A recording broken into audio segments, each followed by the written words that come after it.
everybody. I'm Eric Lidoff, co-founder of Winston School. This is David Monzingo, art department coordinator, Legacy Effects.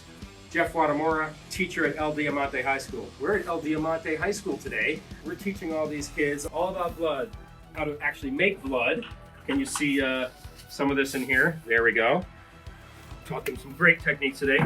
And now we're going to, Dave has put on this appliance here. It's a generic appliance, but it's been painted. It was yellow foam. David painted it up. We're gonna, obviously when we go, you're gonna close your neck up and Dave's gonna walk you through that. But at the moment, we are just about to prime the plungers here, and he's gonna show us how we go about making a throat slash effect with blood.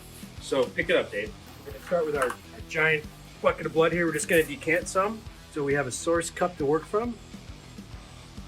This stuff's pretty thick, so I'm gonna thin it. I'm gonna thin it a little bit, just so it pumps through our lines a little better.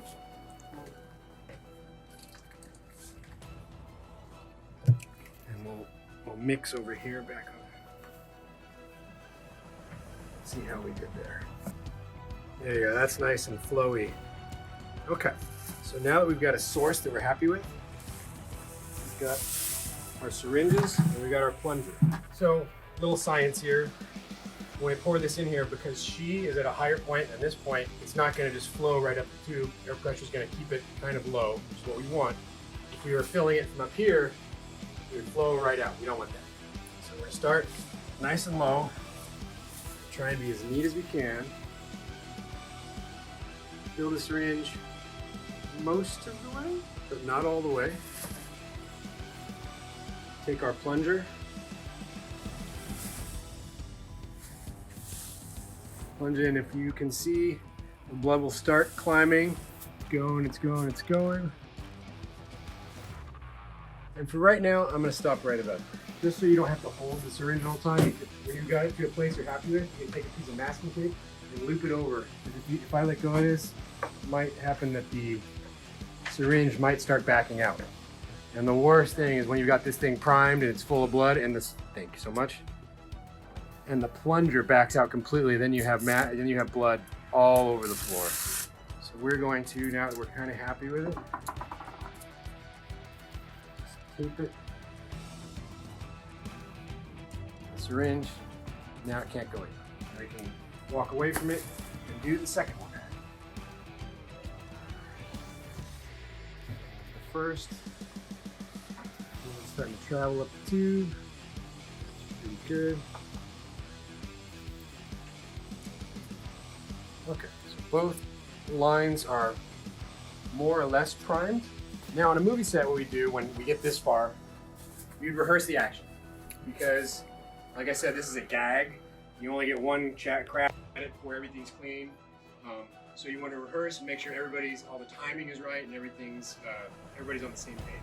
Jeff, we need someone to be a cutter and syringe. James.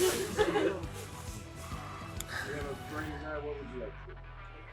You need a cutter? Okay, come on up. Painstick is nice. So what you need to do is stand there and try and tilt your head as much as you can. So we're going to try and cover up the seam. So what you're going to do with this knife is you're going to bring it across like that, and that's when you do that exactly. So then we need all the one in this room, unless you have two people who would.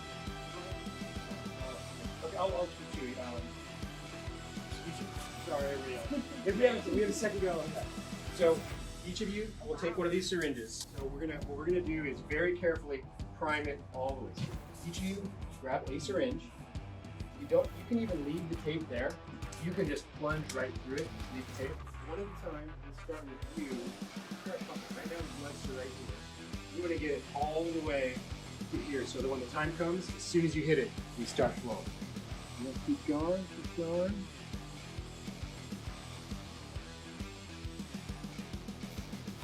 Oh, there we go. Okay. So back it off a little bit. Blood flows in spurts. So you can plunge stop. Plunge stop. Yeah. Don't be backward. Give it a good push. Okay, so now you can finish priming yours. Even more. Keep going. Okay, so you're both primed. And then when he comes across the knife, she's gonna lean her head back, and you could even go like even more. Yeah, exactly. So we're gonna try and pretend that her neck is not slit. So she's gonna have her head down somewhat. Gentleman here is gonna come across with his fake knife, like he's slashed her throat. She's gonna lean her head back, exposing this wound, and the gentlemen here are gonna have blood flow out of the wound. And I'm gonna get soaked. You call it, Eric. Okay. Call it. I'm gonna say 1, 2, 3, action. And you know what you're doing? Okay. 1, 2, 3, action. Uh-oh, hold on. Ah! Go for it, guys.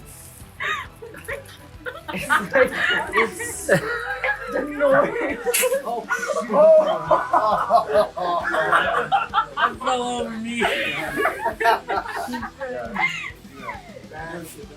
Oh, just like back and. Okay. All right. Oh no. She seems too happy to be bleeding. Come on. So that'd be take one, and we call it cut, And we do it again. and we would do it again. Great job, everybody.